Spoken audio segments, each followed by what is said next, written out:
Sometimes the riot is a quiet one, or the battle is to love yourself and function in society where voices of reason are muted by anxiety, like gaining notoriety is selling your soul. So we tend to go no deeper than the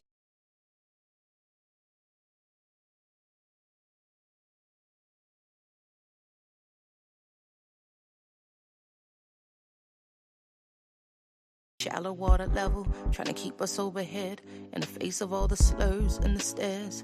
Mentally frozen, paralyzed by fear of failure and success. So we lock, stock, barrel, running while it's crumbling. All these towers and they're babbling, but the baby's in the bath and the stash under the bed on my head, spinning from the circles and the puppets and their strings that they pull, then we move. Reactionary warfare never produces winners on the field. Feeble and foolish, what tools and what weapons are we using? We need some new ones. Real revolution, it's real solutions.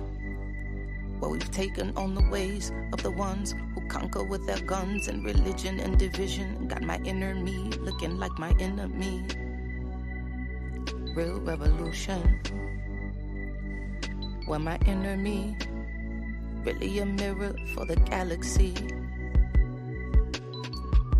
New time, brand new paradigms, new contracts to sign.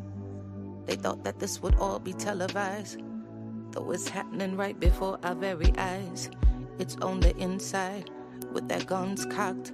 When that rock drops, standing on the rooftop, praying that the mountaintop can live inside the valley. People tell me the reward is somewhere off in heaven, like heaven's only in the sky. Like chariots are swinging, like God is something separate from yourself, from your wealth, from your lover, from your neighbor. Oh, your savior is coming in your own name, coming with the face the same. Real revolution, it's real solutions. Where we've taken on the ways of the ones who conquer with their guns and religion and division. Got my inner me looking like my enemy. Real revolution, where my enemy is really a mirror for the galaxy. And so we lock, stock, barrel, running while it's crumbling. All these towers and they're babbling, but the baby's in the bath and the stash under the bed. Oh, my head spinning from the circles and the puppets and the strings. They pull, then we move. Reactionary warfare never produces winners on the field. Feeble and foolish, what tools and what weapons are we using? We need some new ones. It's real revolution, producing real solutions. Because we've taken on the ways of the ones who conquer with their guns and religion and division.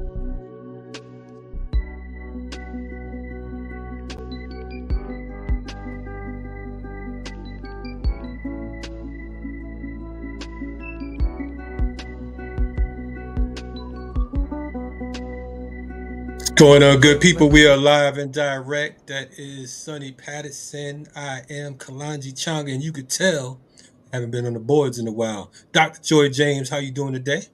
I'm doing well. Can you hear me? I hear you well. You're in the building.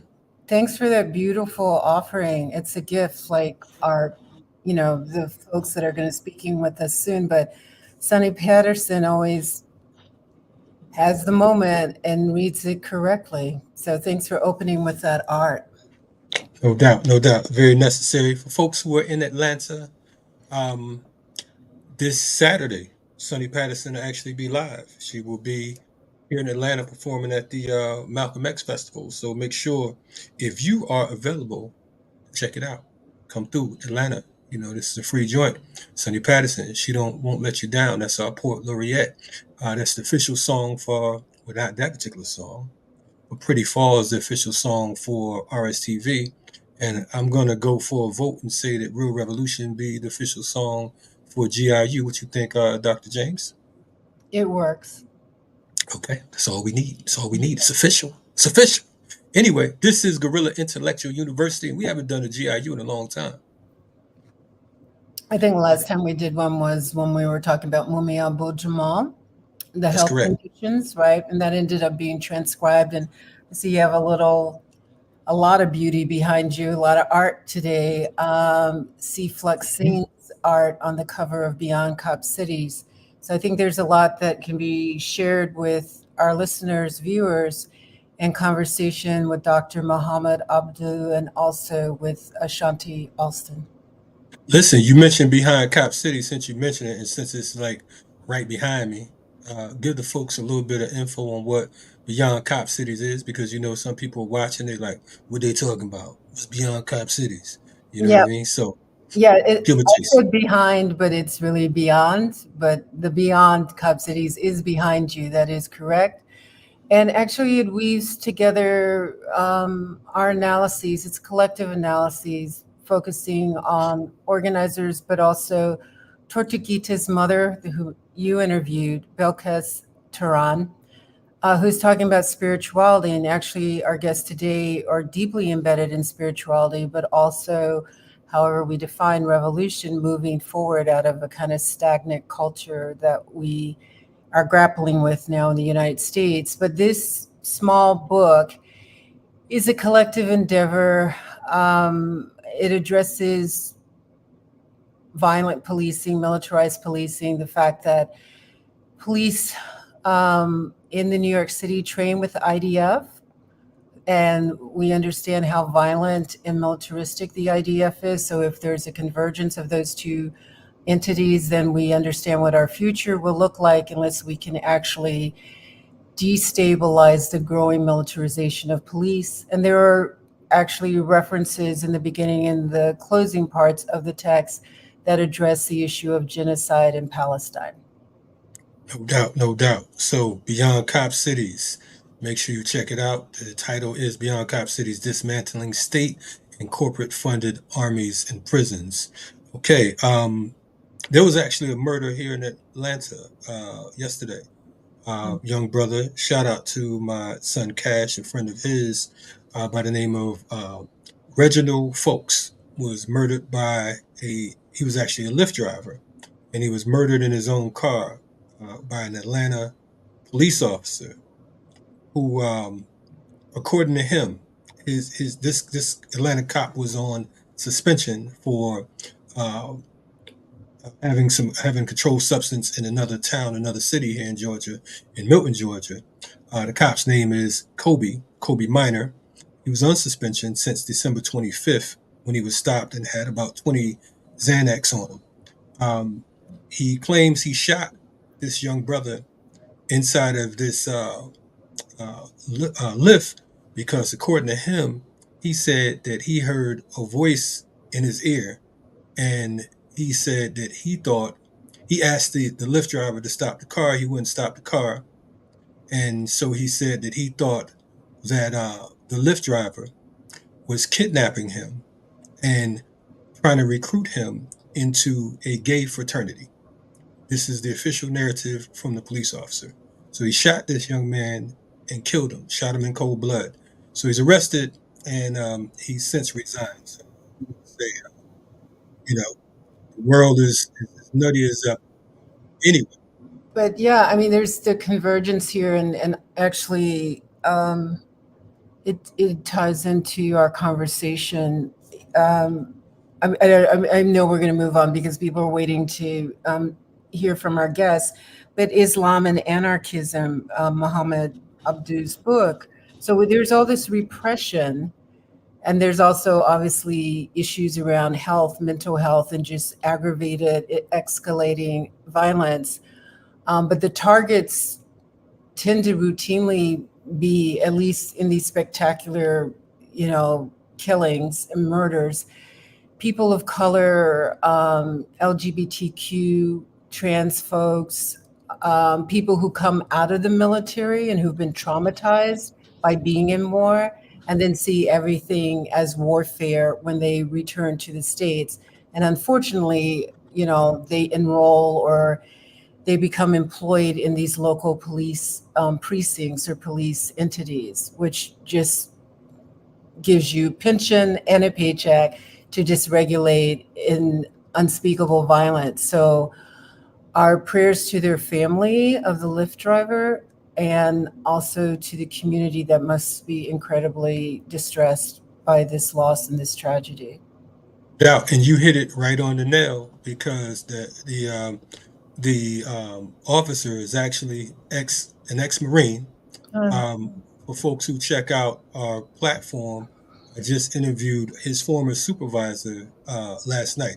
His former supervisor is one of my comrades. He was actually um, a security officer before he became a Atlanta PD, and he talks about this guy's character in this last interview. So make sure you check out that particular interview. You're checking out Black Power Media for folks who are new to the platform.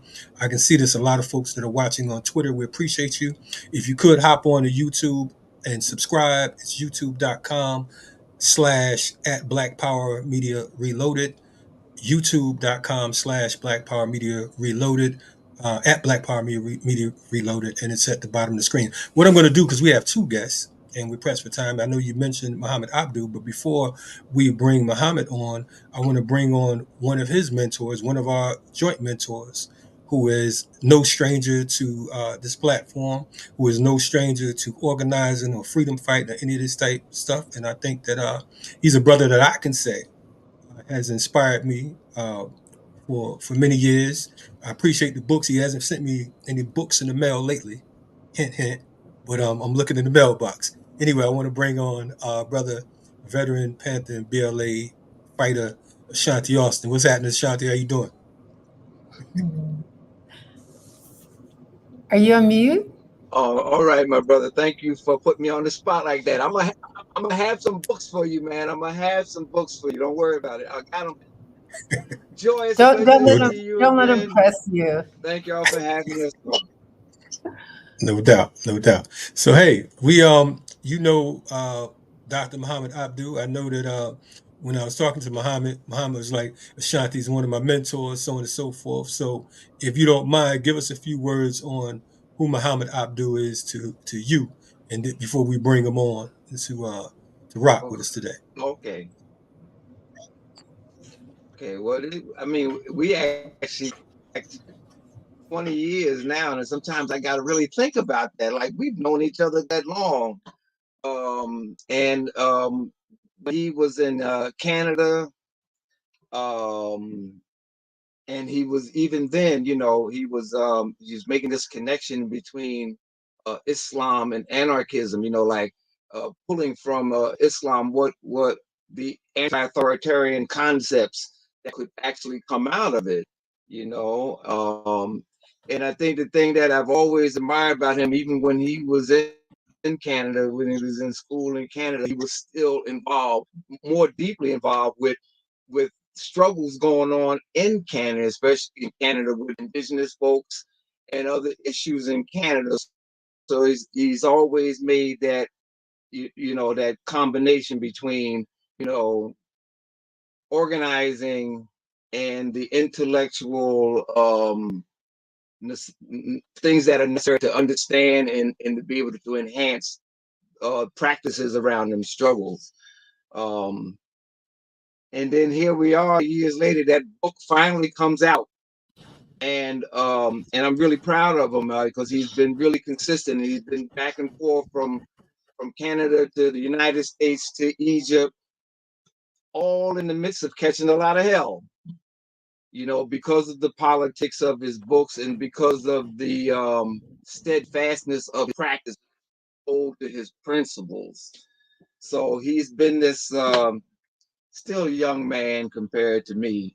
That I'm very proud that he's gotten to this point that even with Colombia and other forces still trying to knock him down, he's still pushing forward.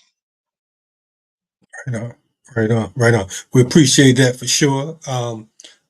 That's Ashanti Alston, and we have a serious interview we did with him in the past, and we're looking forward to bringing Ashanti back on to talk about more things in depth when it comes to the Black Liberation Army in particular. Um, Quick intro, Dr. Mohamed Abdou is a North African Egyptian Muslim anarchist, interdisciplinary activist, scholar of indigenous, black, critical race and Islamic studies, as well as gender, sexuality, abolition, decolonization, with extensive fieldwork experience in the Middle East, North Africa, Asia, and Turtle Island. This year, he is Archipeda Visiting Assistant Professor of Middle Eastern, South Asian, and African Studies at Columbia University. He's a former Assistant Professor of Sociology at the American University of Cairo and recently completed his postdoctoral fellowship at Cornell University. I'm going to bring Dr. Mohamed Abdou on in his new book, Islam and Anarchism in the Building. Yeah. Dr. Amadou, what's happening? Dr. Abdou, what's happening with you? Assalamu alaikum, Wa Dr. James, Ashanti. It's an honor to be with you all. And Ashanti, immense gratitude for the kind and generous introduction. You've been my elder for 20 years when we first met at Blue Stocking. I'll never forget. Joy, it is an incredible honor to be with you today. I know we've corresponded for quite some time. And Kalonji, thank you very much for just bringing us together as well. Right on. Right on. Well, for folks who are unfamiliar with what's going on, Ashanti alluded to the fact that you've been catching a lot of hell, and I guess that's a understatement. But we know that you've had all types of situations going on, from death threats to folks trying to whitelist you, or what they call blacklisting. They've been coming at you pretty hard. Folks who are unfamiliar, we know that you've been on the scene over at Columbia.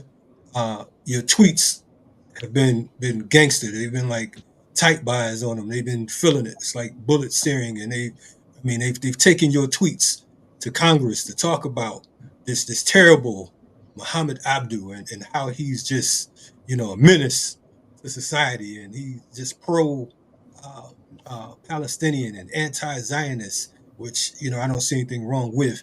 But I want to know, for folks who are not following, give us a little bit of background as to why you would be targeted, because there's a whole lot of professors and a whole lot of students that are being attacked around the country and around the globe right now.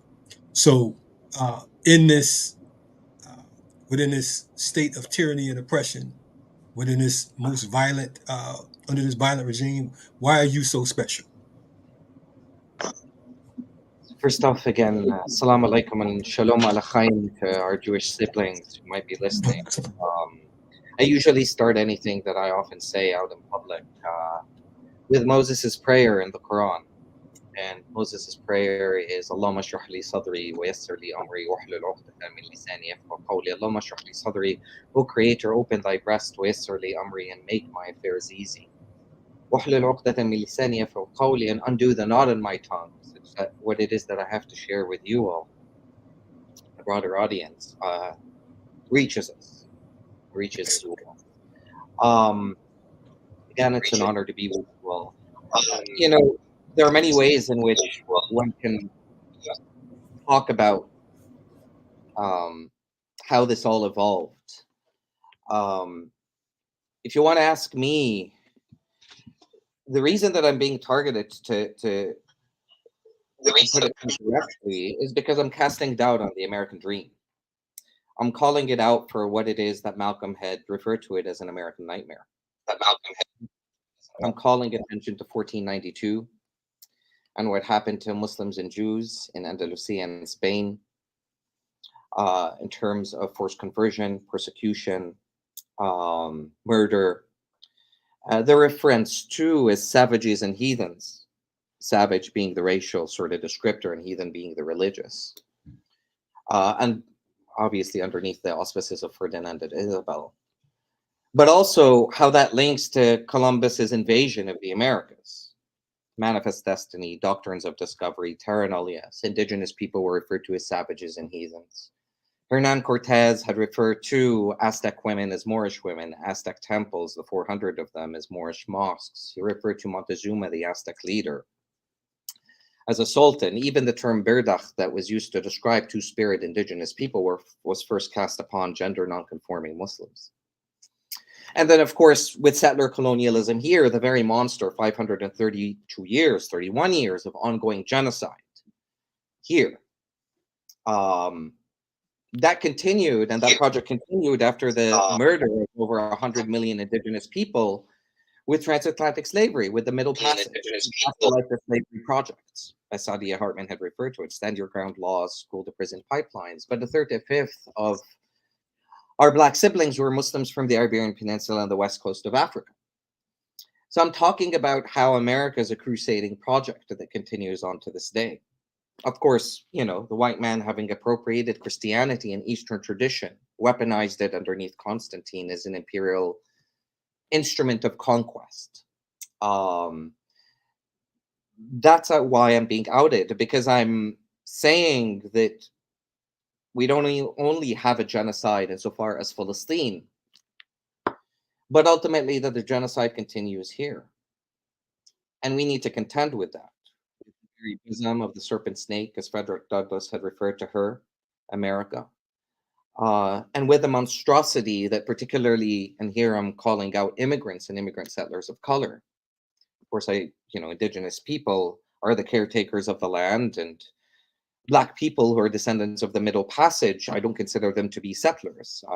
And this is a discussion that we ostensibly have to sit down and talk about, because there wasn't the element of choice. But here I'm referring to immigrant settlers of color. So I'm talking about Southwest Asians or South Asians, North Africans, Arabs, Muslims, and so on, that buy into the American dream, upward ascendancy, mobility, civilizationism, assimilation into the settler colonial society, the structure that this is. Because as Patrick Wolf had referred to, settler colonialism is 1492 is not an event. It set up a structure. And we need to understand that structure, because as Kwame Ture had noted, that there is a difference between mobilization and organization.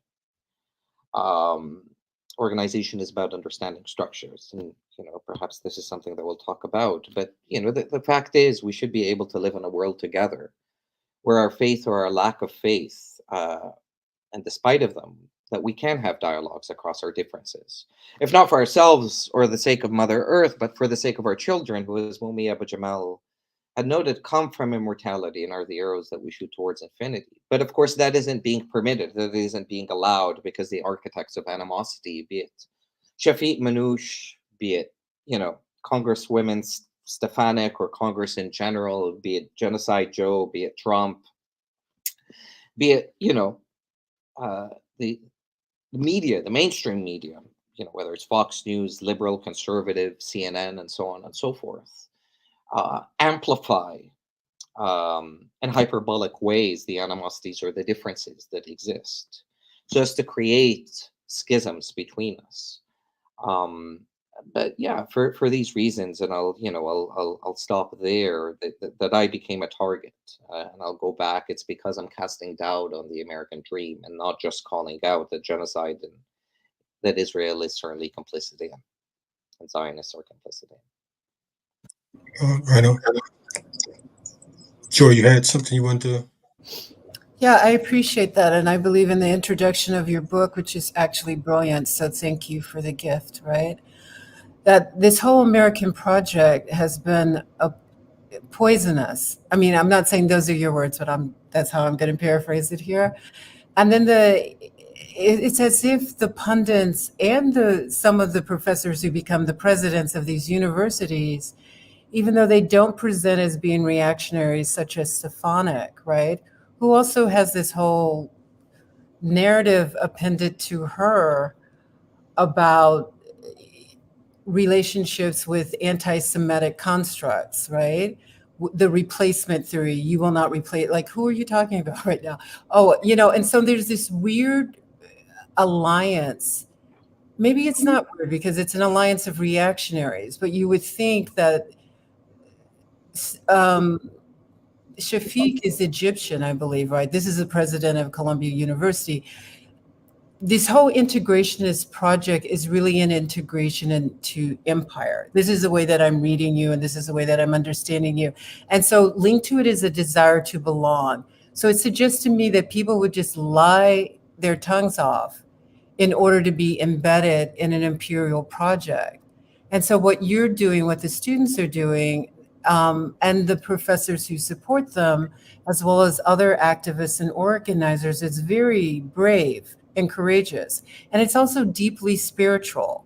So, this is when I read you and I hear you, because I've seen you on Red Nation, and people should go online so that they can have other perspectives about the narrative that you're sharing as basically imperative. That, from 1492, if you want to start with that date when I believe the Arabs and Africans were defeated in Spain and pushed out, the so-called Moors, right, to the present day, we've been doing this barbaric dance, like this forced dance, by the piper, which is capital and imperialism. And so many people who look like us appear to have agreed to go along with the tune. No, you're absolutely right, Dr. James. The key component here, and this is part of what I say, whiteness isn't a color, just a color of skin, right? Albeit it says it is that, right? It's a phenotype, it's a privilege. I mean, how people of color, we've been tamed, we've been weaned to resent our own color of skin. I mean, we'll bleach our skin white. This is the degree of internal resentment that we've cultivated. Shame, what Fanon had referred to as the inferiority complex, right? Black skin, white masks. So what I prefer to focus on is, it's nobody's fault that they're born sort of white and there are Arabs that are white passing and all that, right? And that's fine and all. Whiteness is sort of it's a certain power, it's a certain complicity, it's a certain privilege because of the structures that it's embodied within. But this is why I prefer to focus on cultures of whiteness, which even BIPOC people have internalized. And what our acronyms is BIPOC, if we have Black, Indigenous people, Black people of color, LGBTIQ, but that's the governing order that the white man had handed us over for us to conceptualize, perceive of ourselves, and to make ourselves perceptible to one another, even as people of color. But I mean, people of color have internalized cultures of whiteness, right? And this becomes part of the problem. This is why Fanon called it black skin, white masks, right? And brown skin, white masks, and we can talk about red skin, white masks. So Manu Shafi is sort of an embodiment of that assimilationist project, precisely as you noted. 1492 becomes very important because of the spiritual arc, because of the presumption of secularism that masks its Christian ethos, or its white Christian ethos, let us put it that way, right? Like, again, Protestant conceptualizations of property that this nation is founded, Victorian notions of gender and sexuality, manifest destiny, as I mentioned, doctrines of discovery, terra nullius.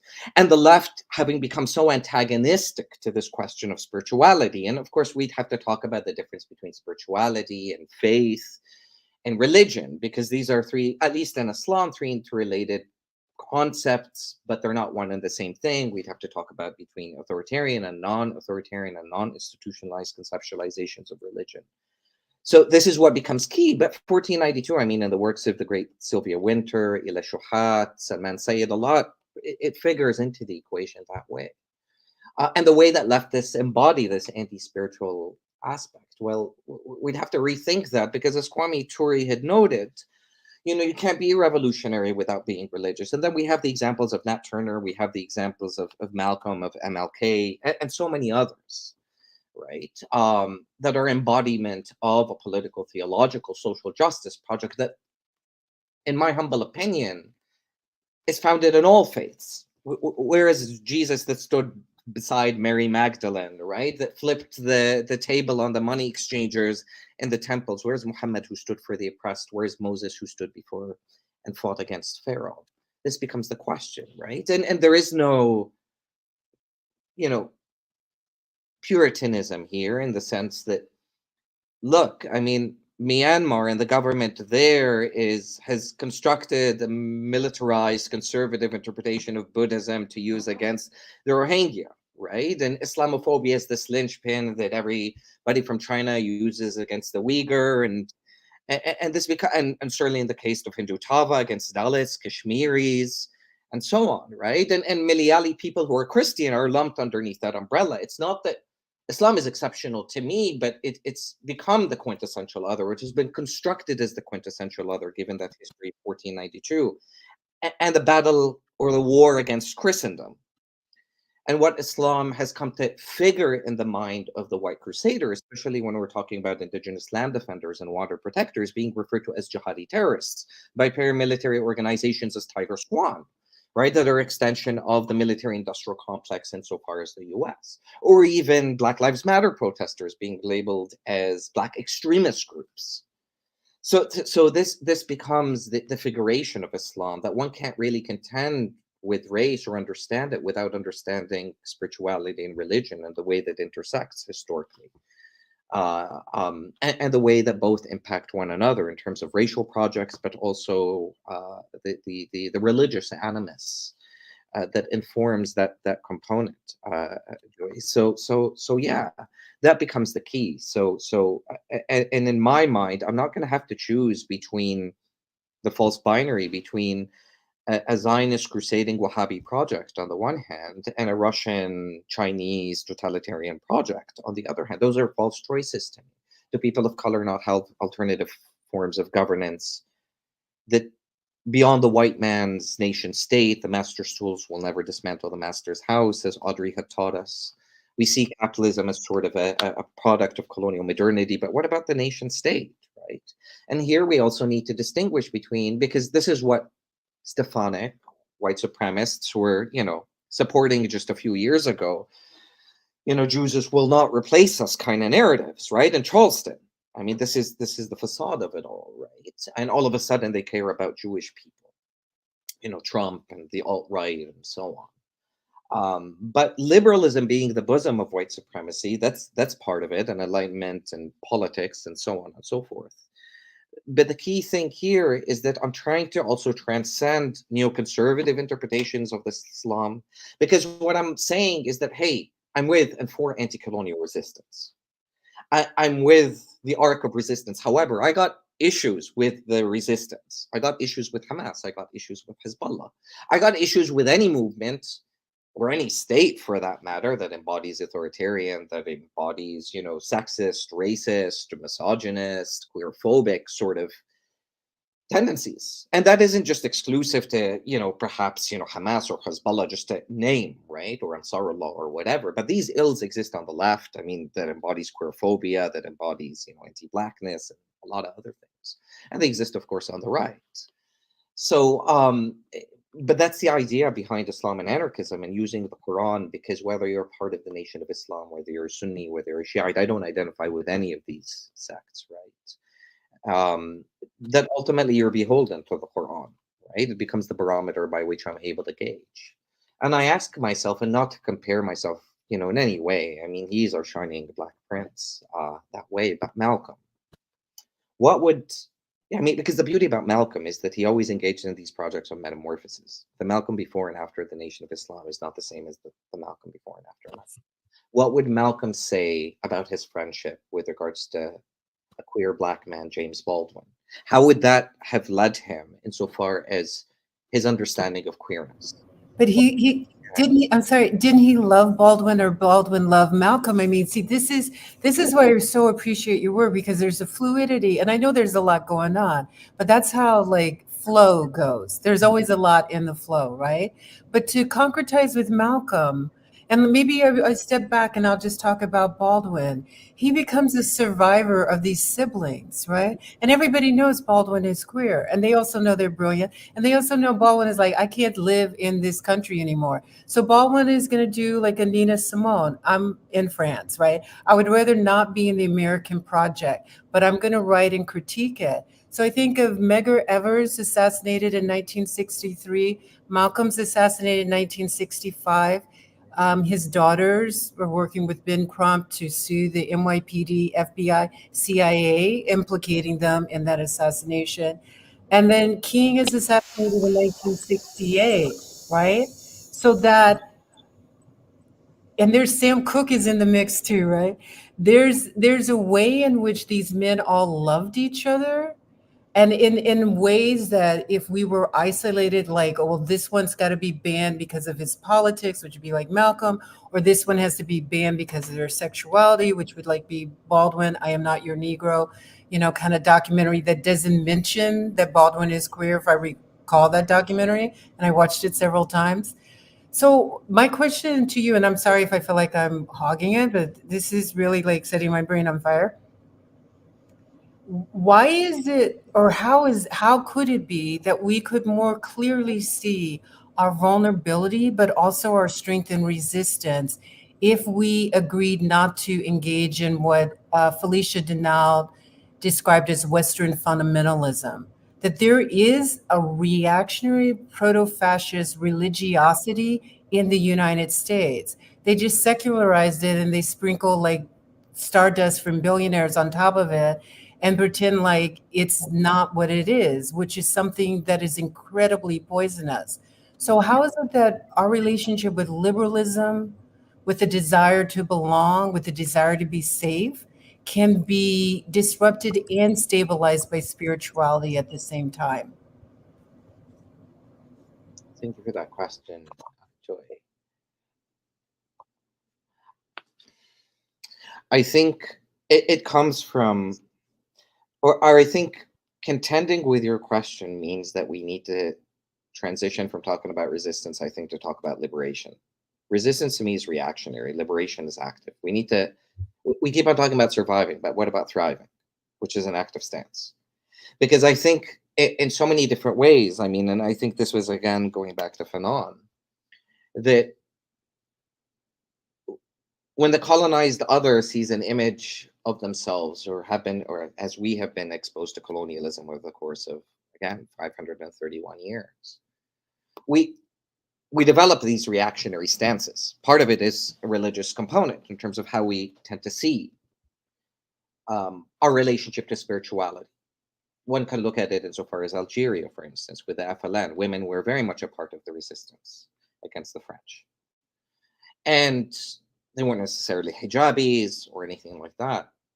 And once you overthrow your colonizer, because you want to distance yourself from anything remotely associated with whiteness, and because you're just acting in reactionary self-defense formations, you're not even allowed the ability to reconfigure your own traditions, to understand what the colonizer had done in relationship to you, in relationship to land, because the question also goes back to land.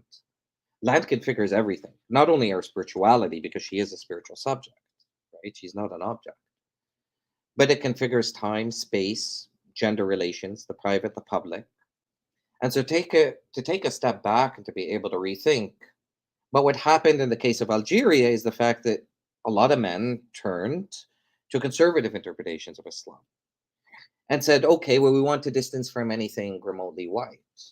And you women, you go back home, you wear your hijabs, and in a certain sense, that is part of the formulation that led to the quote unquote the civil war. I don't consider it to be much of a civil war. I don't think there are many civil wars as much as they are proxy wars that way. But this is sort of the reactions. We can look at it in examples as Daesh, as ISIS, which is a reactionary movement, albeit extreme, supported by the West and certainly Zionists and Saudi Arabia and Wahhabism and so on and so forth.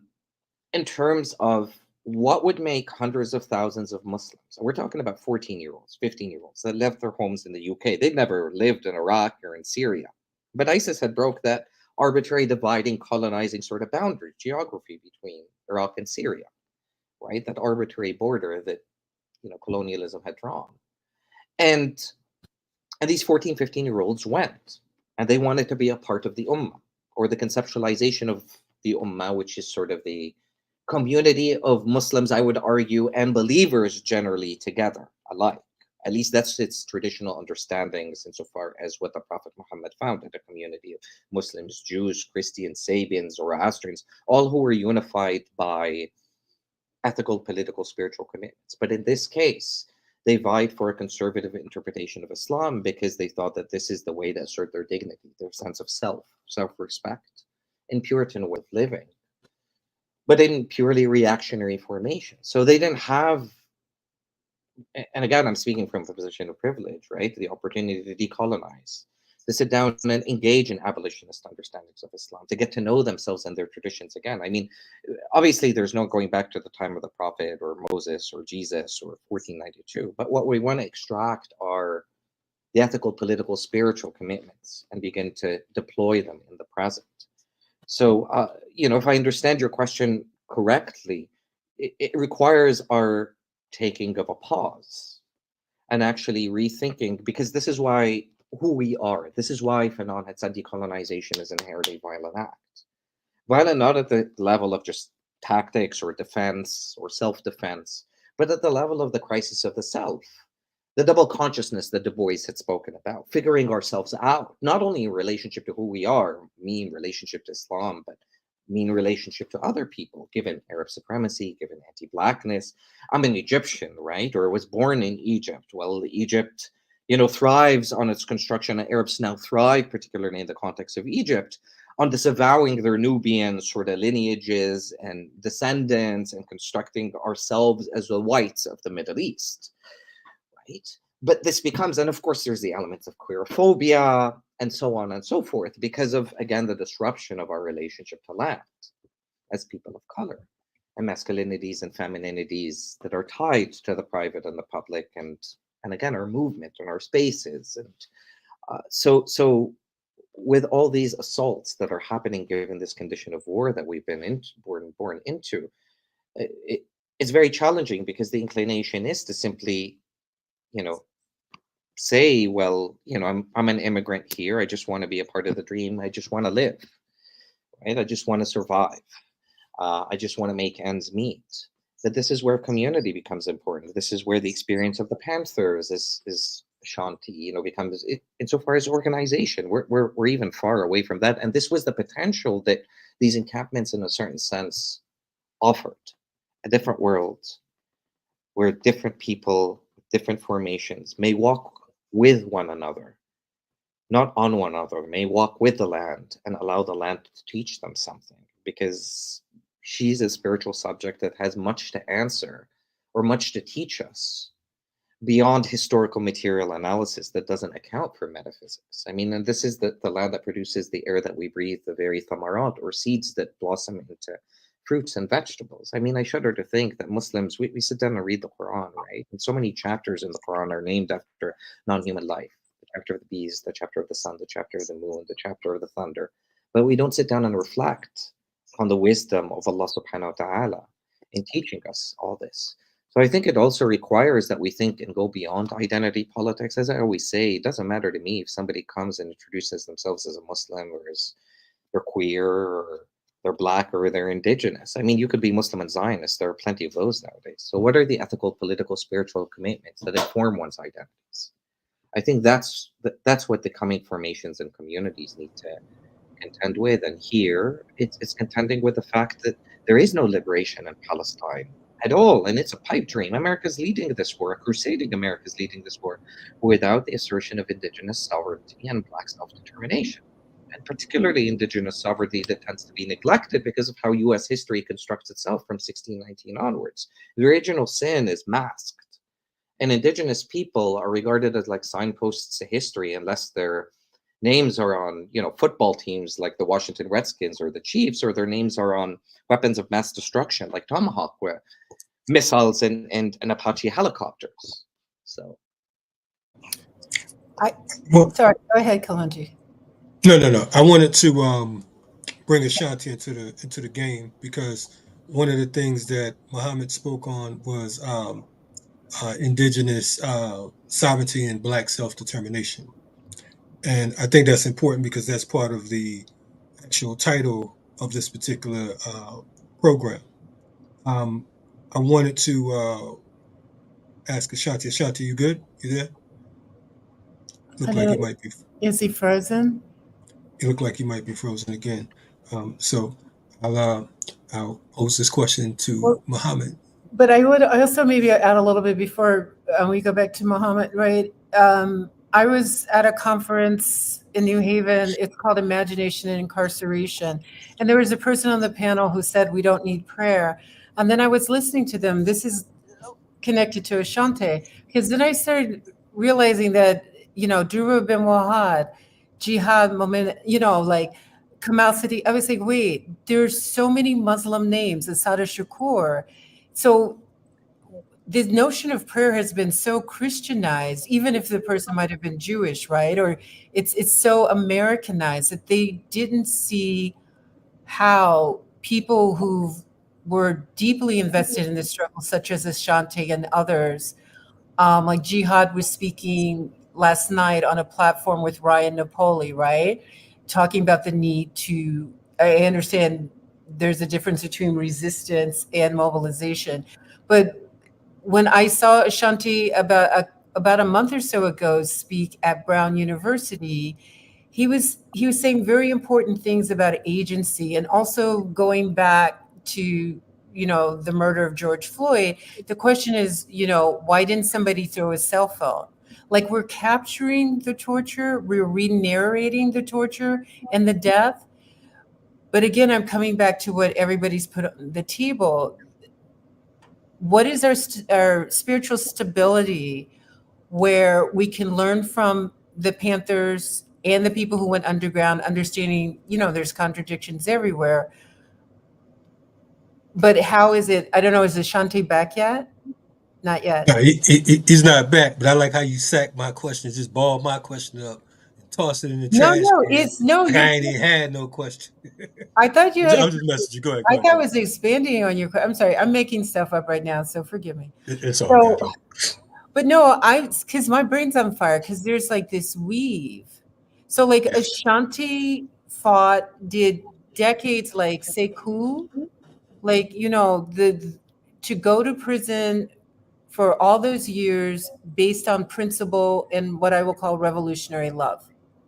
How is it that those of us who cannot or will not engage on that level can comprehend? Does that make sense? And I don't think I stole from you, Kalonji, or pushed you aside. I was like, I'm just messing with you, man. Don't take it personal. okay, all right, Sheesh. all right, Sheesh. I'm sorry. just Go ahead. checking, so yeah, I don't have the answer, but this is the thing. Like, when I go places and I talk, people sometimes mock spirituality. But when I think of the people who went underground, I call it the hypocenter, versus the people on the epicenter, on the surface of politics, even when they're being good, people. I see the spirituality in the people who take the risk. And like Mohammed, you took risks too, and so did the students at Columbia and the students at Brown, all the students who got arrested, who got brutalized by the NYPD, the students who got jacked up at UCLA, not just by cops, but also they're letting these white nationalists, roll up on campus, and nobody's arresting them for their brutality, right? So this version of like the Klan would be doing in the 1950s and 1960s to stop the civil rights movement, we have their like grandkids doing it as adult people today. So back to spirit. If our revolutionaries carry spirit, we all do to some degree. How is it that we recognize what they carry when we are afraid or cannot do what they do? And that could be for Kalanji and Mohammed. No, Kalonji, no. I agree with that question. I was just talking trash. I'm all for that. That's one of the grand arguments we have on this platform: the necessity of spirituality when it comes to revolution. I don't myself. Maybe I'm not as revolutionary as a lot of people, but for me, it's the mental, physical, and the spiritual that really it's the spiritual side, I think, that has motivated so many of our freedom fighters. To Joey's point, so many of the freedom fighters that I know are primarily Muslim, or they come out of Ifa or indigenous African spirituality. So for me, I hear folks all the time saying, they indeed, like you said, Joey, they mock spirituality. And again, we understand, your disdain for religion, but when it comes to spirituality, it's like saying that I don't need my brain, to think. I don't need my mind. So I'm kind of confused with that. So no, I agree with you, but I would love to hear Muhammad's take. And I think that Ashanti's back like he never left. What's happening, Ashanti? You good now? I am, if you can hear me. We can hear you. You look like you in the movie Frozen, but we hear you pretty good. And Joy speaking, she got her mic on mute, so it's like we see your face We see focus. Joy face moving Okay, I and was your voice. so animated. I'm sorry. I'm being the dominant personality among the four of us right now, so it's okay. Like everybody, relax. So Shante, I mentioned, I don't know if you heard me. I was talking about when I saw you in Providence, and when you were saying, the whole somebody throw a cell phone, but also the Right. way in which I've been on panels where they mock. Like I don't feel people understand the revolutionaries because they don't understand the role of Islam or the role of indigenous African religions. I'm repeating what Kalonji said, that motivate people and keep them faithful to people.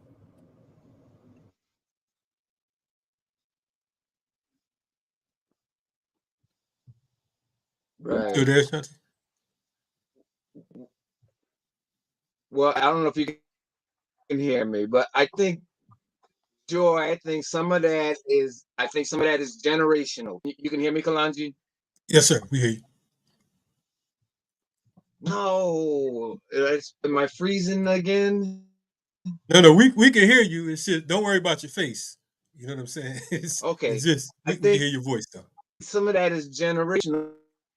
It was like I have some of my comrades from back in them days. All days I feel, and we go at it sometimes, are stuck back in the ideologies and stuff that was so scientific that if it wasn't big as science, Marxism, Leninism, and all the other isms, if it wasn't that guiding it, it didn't have much to do with other things. Forgetting the fact that we are humans, we're much bigger than the sciences.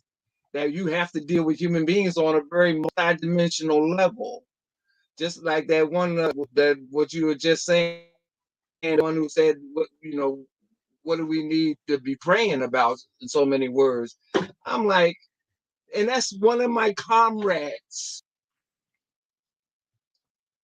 And it's coming to an understanding that we, not only just being an African people, we're a spiritual people, but just people.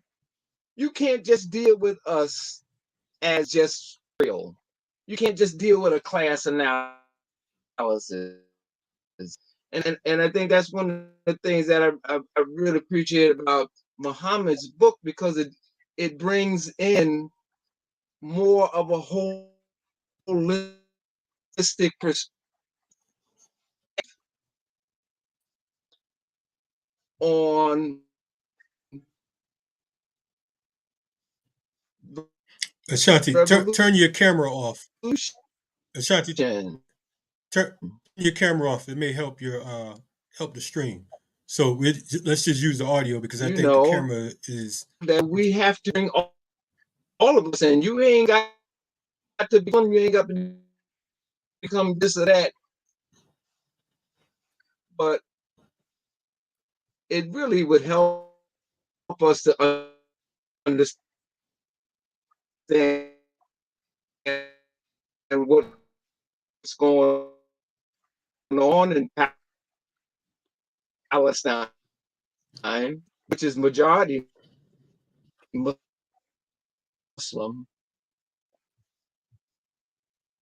So But Ashanti, if you could, when that I don't think you can hear me. struggle does conclude at some point, and hopefully it will conclude in their liberation, here we come back home, and we have to still issues here going forward.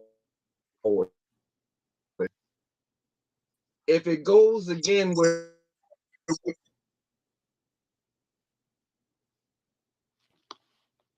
camera So Ashanti, off, yeah, if you could turn your hold, camera off, that might help a little bit.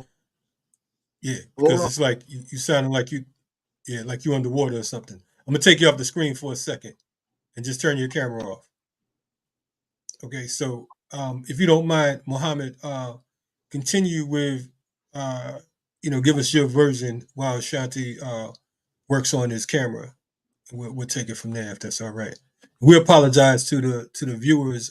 Sometimes we have connection issues. We're tuning in from 4 different locations. So for some folks that sometimes people complain, they like, oh man, this, that. If you want to donate to internet funds, we'll make sure that folks get what they need. Mohammed, what's your take on spirituality's role in liberation movement? Has Marxism not become a religion? Anarchism not a religion? Capitalism has its own religion. The state has its own religion, right? Again, and God we trust on the dollar bill, whatever, promise to protect against all enemies, foreign and domestic. You're pledging allegiance to a sovereign. You're swearing by a sovereign, and you can't pledge allegiance to two sovereigns, simultaneously at the same time. I was listening to these conservatives recently talking about how Americans should just be Americans, right? In the sense that they shouldn't hold dual passports or citizenships, because that puts them at odds insofar as their pledges of allegiance. So who are we pledging allegiance to? To principles that God, you could call God Yahweh, Mother Earth, Buddha, Isa, it doesn't matter. It's irrelevant to them. But the covenant that one holds with a sovereign, that becomes the question. And let me frame it another way. How can one love without spirit?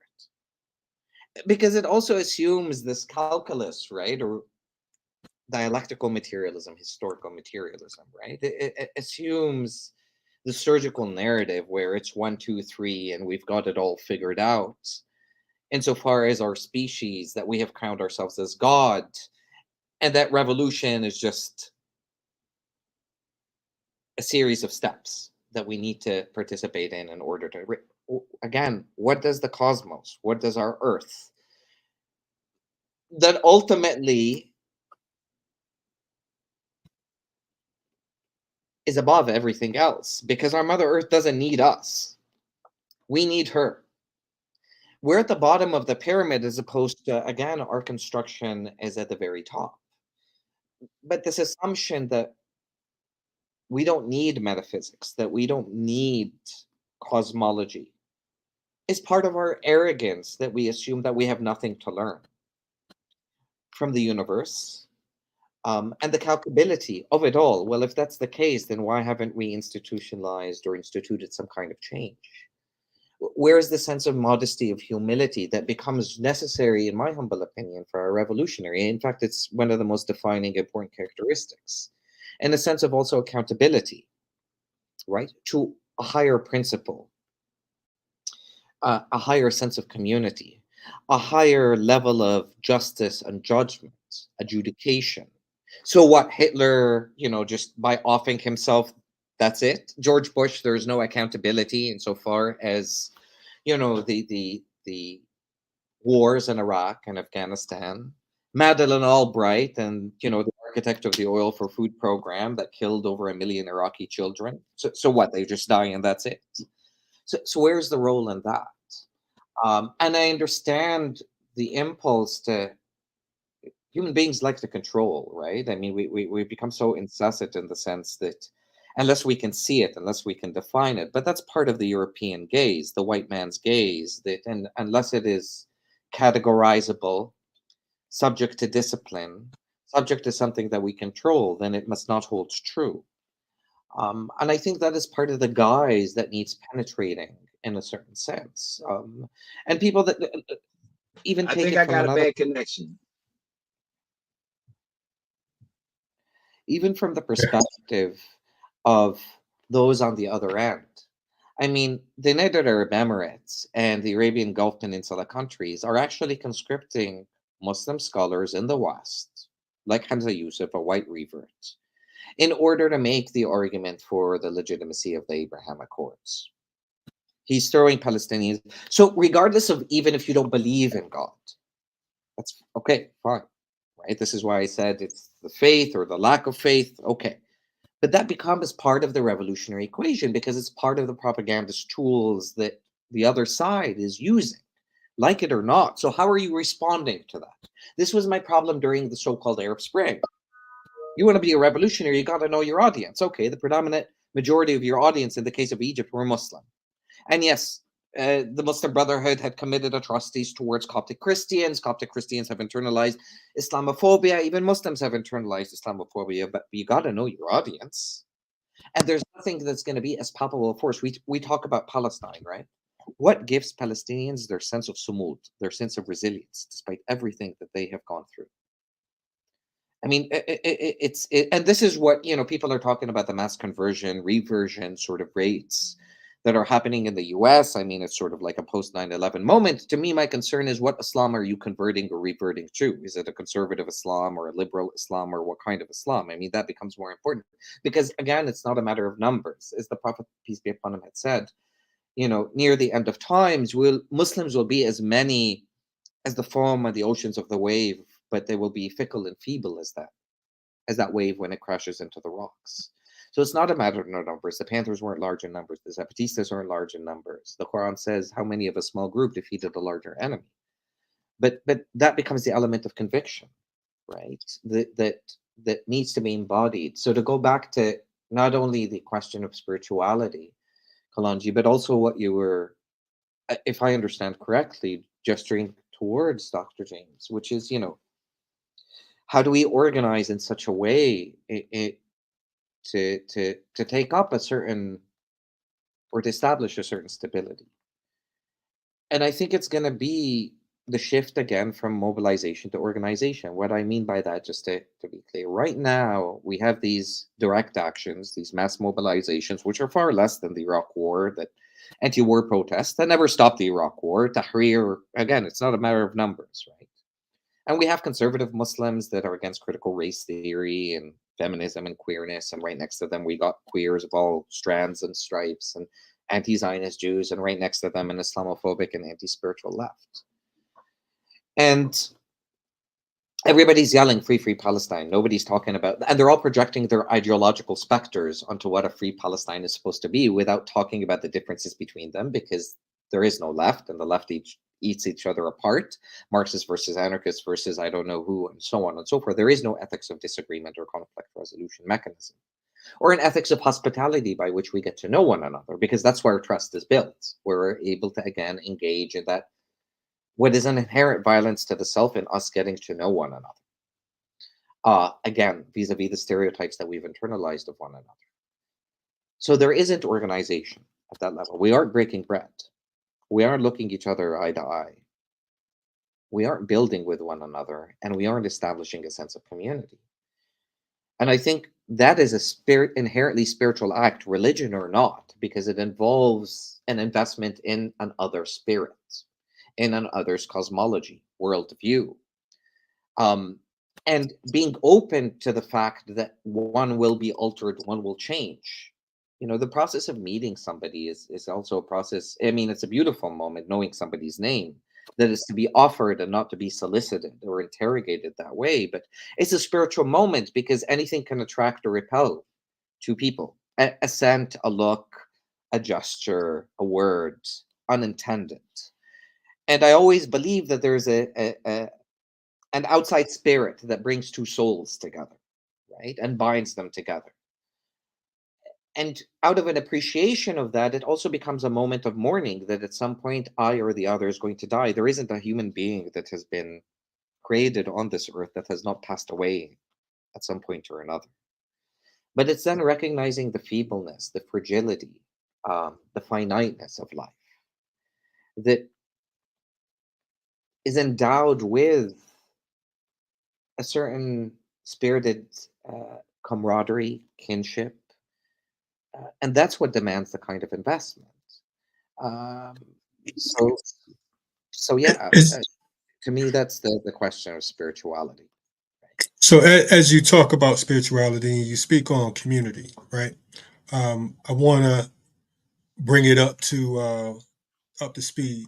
Again, Colombia, like over 50 other university encampments that's going on here in the United States, and then another couple dozen going on around the world. It seems like some form of community, right? Even if it's not the community that we envision. With that, as we started the conversation off, you've been one of many professors who has been attacked. President Shafiq, who was who came in, if I'm not mistaken, she became president a month or so after you was hired, if I'm not mistaken. Is that correct? Shafi was hired, I believe she began her tenure last September. I Okay. was hired in May of last year. Okay. I started in January, but I was hired last May, which is Right. something that she lied about. So Okay. So yeah, so she lied about that, and she also she took part of your tweets. Her and was it Stefanik? Um, and they had this convo and made you look like you were just some pro Hamas uh, lunatic, and like you just came through and you're like burn it all down and so on and so forth, and you rejected her deposit. hmm. Why? I mean, what is the how did that come about? Number one, why do you think she lied and willingly lied? Because she said that you were no longer employed at Columbia University, and she said that you would never be hired again. You would never work there at the university. So, I wanted to know why do you think it is that she just told a bold faced lie? Number one, but also before we got on, you talked about how folks were noticing you in the street, Zionists, and calling you all types of names, so on and so forth, and there's the death threat, so on and so forth. So, if you don't mind sharing that with the audience, because of course the we get the spiritual part, which is necessary. But for folks who are still in doubt, let's bring it home and let's talk about what's going on physically right now. So thank you for your questions. Now, there are two parts to this, right? Again, going back to the question of why is it being targeted? I believe Manouche it wasn't the fact that she was just blacklisting me universally in terms of a job that I am an expert as and I was hired for. I was hired to be an interdisciplinary scholar. I was teaching a course on queer and feminist BIPOC traditions from abolitionist and decolonial perspectives. But I was hired also because of my organizing background with the Zapatistas, the post-Seattle anti-globalization movements, the anti-war protests, the Tahrir, to expose the students to actual social movement organizing. And what that means from a social movement lens. Theory is a revolutionary praxis, as Bell Hooks, the late Bell Hooks, used to say, or says. So there were the skill sets that brought me here from land grab Zionist Cornell. And I think it is that and the fact that faculty and students were actively lobbying to have me stay after my tenure. My contract ends in May 30th. So she lied, as you noted, with regards to my being terminated.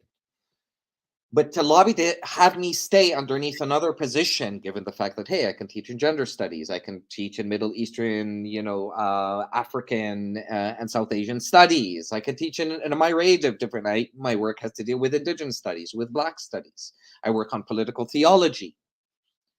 So there's a lot, over 50 students had signed a petition, a letter that they had wrote and taken the initiative to write to the chair of the department, asking for the course to be offered next year.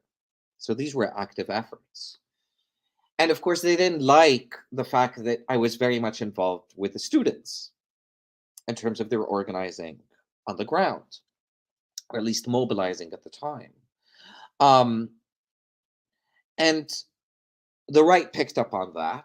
They picked up on the fact that, I was at the encampments. I was the first professor, and I think the only professor that actually actively taught inside the encampment. And they were, losing their minds. Is he terminated or not? We're seeing him at the encampment. Of course, I've been photographed unbeknown, walking into the building or my office building, speaking to you from my office right now, let alone to the encampments. I was never terminated. My entry onto campus was never revoked.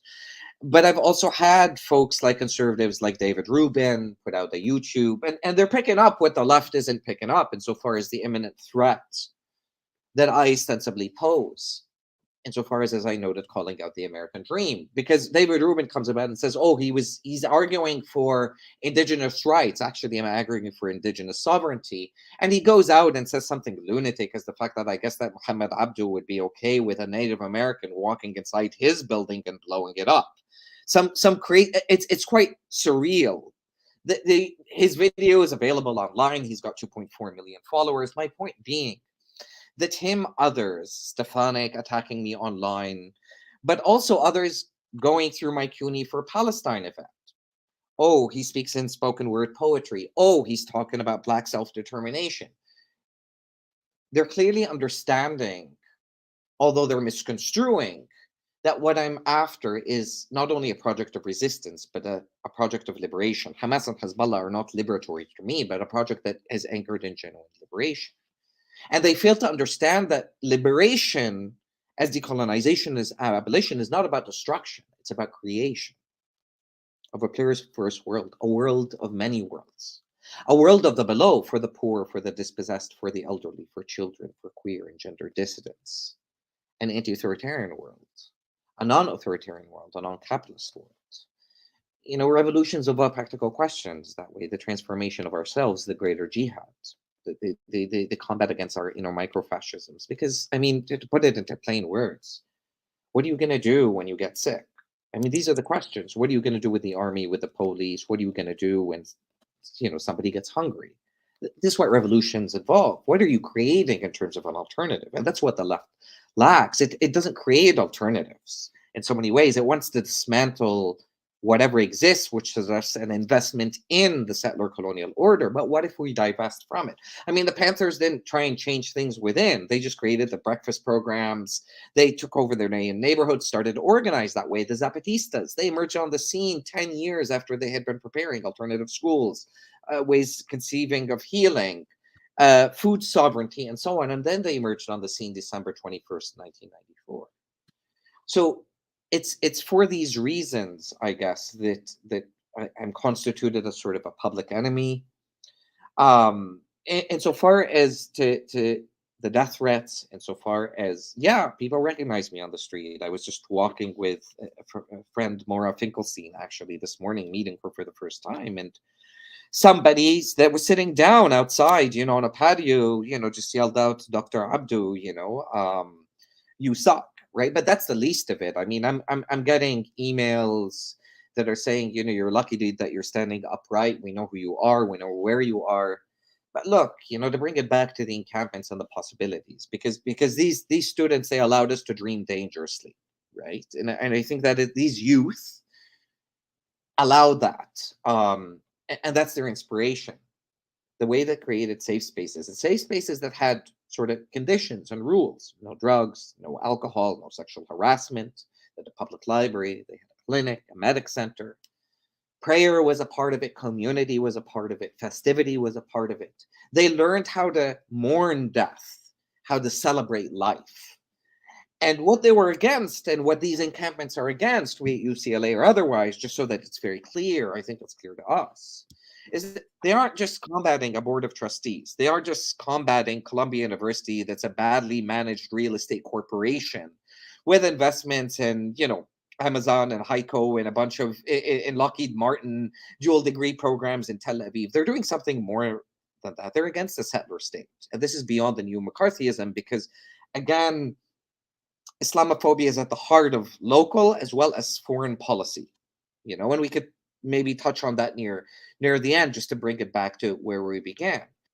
Students have been exposed to microwave hearing LRAD weapons that are used to suppress dissent.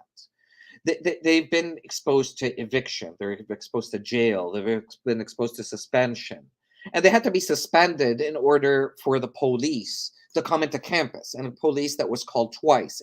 And again, what they did insofar as Hens Hall had happened on 4 separate different occasions, insofar as taking over what was referred to as Hamilton Hall. But then you got, sort of to break it down back to Cop City, and Joy speaking about that a bit at the beginning. We had Eric Adams, this Pinocchio that's who's only second to Donald Trump and in his wanton mendacity, and who wants to retire in Israel, being called in and the NYPD arrests over 300 students, close to 2,500 nationally.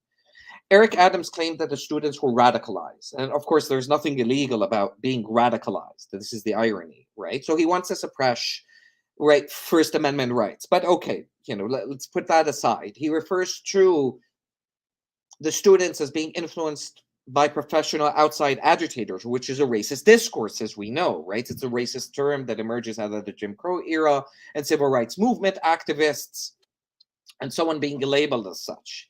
We have NYPD Chief of Patrol John Chill, who was central in the planning and the execution of both raids at Columbia, right? Who actually murdered Ortezanso Bavel in 2008. He shot him in the back. And now mistakenly, he fired his gun while they were retaking Hins Hall. Like, a student could have been killed. One of our kids could have been killed. And they do it all the time. And the madness about this moment, if I may say, is that, and again, I don't mean to abstract, but it's going in and out, right? The global, the local. It's just like, not too long ago, we were at the Arab Spring. Not too long ago, then we moved to Occupy what exactly? We were talking about stolen land. Then we talked about where we're at No Dakota. Then we were talking about the Black Spring, or we're living the Black Spring, as Robin DJ Kelly, and now we've moved on to Palestine, and there's a genocide on the Congo, and we're scrolling through genocide vis-a-vis phones mined from another genocide of copper and cobalt in the Congo.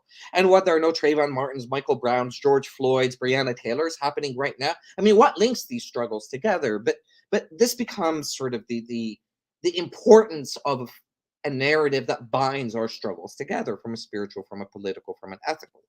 But to go back to this circus, and I'm sorry to call it that, in which, again, a student could have been killed. We have hilarious top NYPD Deputy Commissioner Daughtry holding a book titled An Introduction to Terrorism online, and this NYPD is releasing these, videos, sophisticated videos to prove, how successful the raid was. And they don't identify that, number one, is the Introduction to Terrorism was actually written. It's a book written by renowned historian Charles Townsend, and isn't a guide to terrorism, right? We had them showing bike chains on national television, right, that students had used. And these bike chains, you could just buy them from public safety. And again, Hamilton Hall was a site it's a significant site because it's been a site of student protests in 68 and 72 during the anti-Vietnam War protests in 85. Protests against South African apartheid and calls for divestments, and in 1996, when the students pulled off a hunger strike, demanding that there be a Department of Ethnic Studies. So it isn't, this new thing, but here we have again kids being exposed to tear gas, flash bombs, batons, and this crackdown that is also led and facilitated by Rebecca Weiner. And who's Rebecca Weiner? She's a Columbia professor who leads the NYPD unit division that maintains an office at Tel Aviv, right? Because she thinks that student rhetoric is terroristic, right? And we had the NYPD literally on campus, and it's not like BIPOC people, our bodies are safe with them on campus. We all know that, but also accounts of them engaging in sexual assault while faculty are not, and were not forbidden, and were forbidden from campus up until a few days ago. Students were forbidden from campus. I think they're actually forbidden from campus till today, because today's the last day in which the NYPD are required to be on campus. And the messaging is one and the same. I mean, the Washington Post wrote an article yesterday divulging, and this is the confluence again of sort of racial capitalism, of settler security states, in which it was out, in which Adams was outed insofar as there were actually WhatsApp chat groups amongst some of the nation's most prominent billionaires and financial leaders. With Adams, they included CEO of Starbucks, Howard Schultz, Dell founder and CEO Michael Dell, hedge fund manager Bill Ackman, and Joshua Kushner, the brother of, the founder of Thrive Capital and brother to Jared Kushner, the Donald Trump's son-in-law, actually having chats with Adams about how these protests need to be ended, how to be enforced. Yeah, but thank you for that. I mean, because it just emphasizes the fact that the state as we know it is militarizing itself to protect capital. And this is what we were trying collectively, Kalonji included and others, right? Around COP cities. That, you know, the billionaires are funding, in some ways, a private army. That Eric Adams, you may vote for him because he's African American and you think that's a good look, but the function is what we care about. It's not the identity. And that sort of brings me back like to the whole captive maternal thing. It's really about the function, right? And so that Columbia University would have a professor adjunct or whatever who does counterterrorism and also trains with IDF and then designates the students as proto-terrorists or terrorists in the making. That is their propaganda machine, as you pointed out. So, but I want to link it again to what Kalonji said, and it's nothing that we could map out here in this moment, but the security apparatus for protesters, right, is imperative. And so however we build that in terms of concentric circles, I remember when I went to Atlanta and met with some of the people who had been in the forest and they knew Tortuguita, and I asked them, what is your security apparatus? And this is also in the book because we transcribed, you know, some of our conversations. That could not be articulated, not because it wasn't supposed to be known to the public. It was because the security apparatus was not in place. And so when we go back and we talk about the Panthers, not in romantic or iconic, or I was a Panther, I should have been a Panther, whatever people are doing with this stuff, I don't know, don't care. But the function they had was feeding people, educating, et cetera, but they also provided security. That's why the original title was the Black Panther Party for Self-Defense. And it feels to me that our narrative that we have the right to defend ourselves, back to Malcolm, by any means necessary, right? This is how you get Mabel and Robert Williams, the couple who have to flee because the FBI, you know, persecutes them. They go to Cuba, they end up in China. You know, Williams gets Mao to write something that says Black people have the right to self-defense. Muslims have we all have a right to self-defense. The thing, I am probably getting more agitated, we're paying our tax money, right, for the salaries and the pensions of the people who are harming us because we want to stop a genocide and stop billionaire ballers like from determining all outcomes of social and economic life. But how we think about the physical violence, and of course you've been under incredible pressure, psychological, emotional. I mean, it's a form of terrorism. I don't care what anybody else says it is. And it's orchestrated. So the gender thing is weird for me too.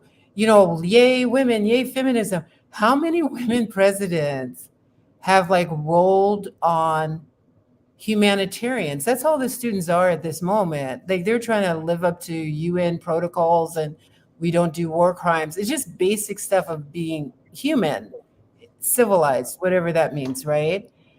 And I think then if we balance the spirit with the security, we increase our capacity in terms of deterring or pushing back predators. And yes, America can be a predator just like NYPD, and they're not rogue. They're not rogue because this is the plan. As you said, they've been talking to these billionaires. And unfortunately, you know, you and I work in this industry that had all these platitudes about enlightenment and teaching students and caring about the world. But when you activate it, Mohamed, and like you said, you're teaching actually where the students are in the encampment, when you actually have the care and the love and the decency to be an educator who is not an opportunist or a coward, that's when they really want to, in different ways, delete and disappear you. And so our role is to resist and push back.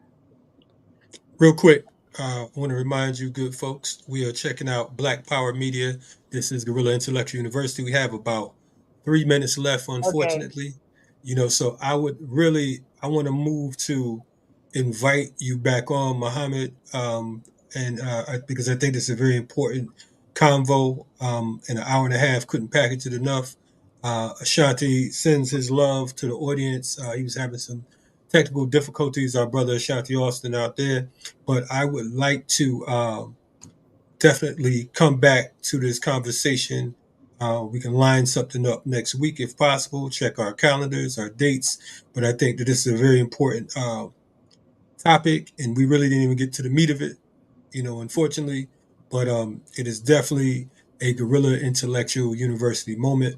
We want to thank Dr. Mohamed Abdou for joining us today. We want to thank our brother Ashanti Alston, and of course, my co-host Ryder Shotgun, Dr. Joy James. And Kalonji, can I just add, we talked a lot about Columbia, but remember the CUNY students, the new school, like across the country, like it's not just the elites. There's, so many profs have been fired, pushed out, threatened, been blasted by reactionary press and the cops that work with reactionary press. So thank you for your service, Mohamed.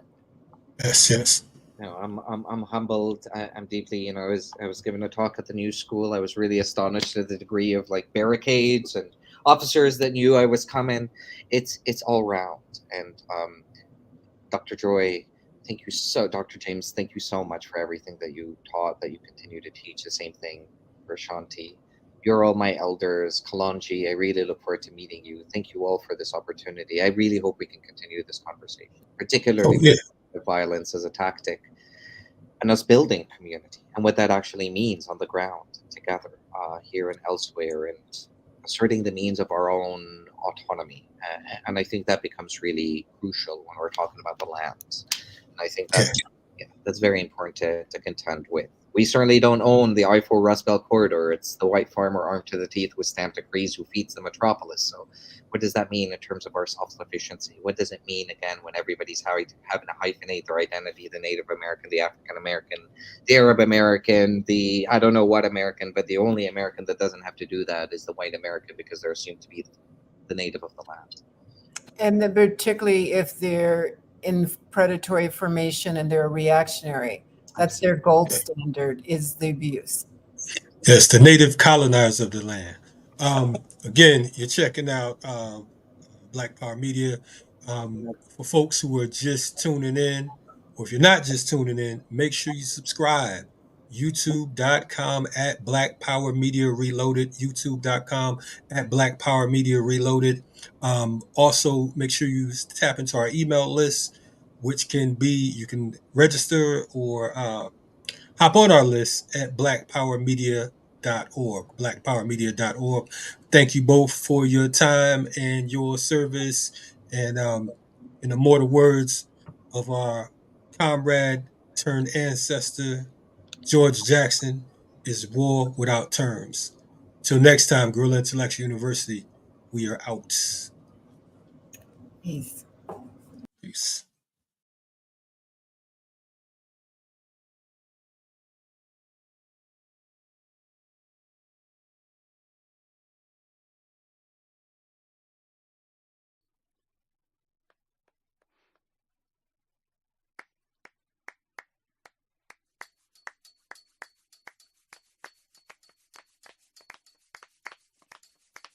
Ancestor, ancestor, take my hand, ancestor, lead me on, ancestor, let me stand, ancestor, I get tired, ancestor, I get weak, my nose I get warm, ancestor, through the storm, ancestor, through the night, ancestor, lead me on, ancestor, through the light, ancestor, take my hand, ancestor.